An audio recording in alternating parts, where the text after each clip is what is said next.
એકવાર એક છોકરો શાળાએ જઈ રહ્યો હતો. અચાનક તેની પાછળ બે અજાણ્યા છોકરાઓ આવ્યા. તેની પાછળ તેઓ દોડી રહ્યા હતા. તેને વારંવાર ચીડવી રહ્યા હતા. તેઓ જ્યાં સુધી તે ઘરે ન પહોંચ્યો તે રીતે તે ચીડવવા જ લાગ્યા. તે છોકરો કંઈ પણ બોલ્યા વગર મંદ સ્મિત આપીને ત્યાંથી જતો રહ્યો અને આવું સતત 4-5 દિવસ સુધી ચાલ્યું. એના પછીના દિવસે છોકરો રોજ મુજબ જ શાળાએ જવા નીકળ્યો, પરંતુ પેલા બે છોકરાઓ તેની પાછળ ના આવ્યા.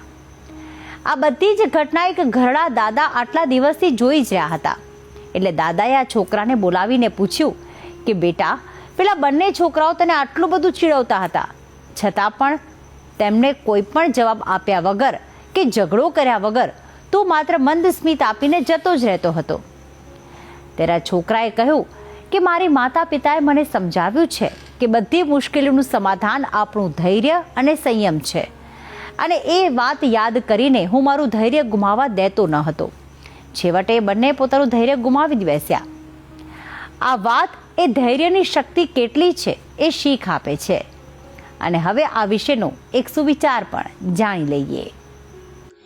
આજનો સુવિચાર: ધૈર્ય નબળાઈ નથી, આ એક એવી શક્તિ છે જે બધાની પાસે હોતી નથી.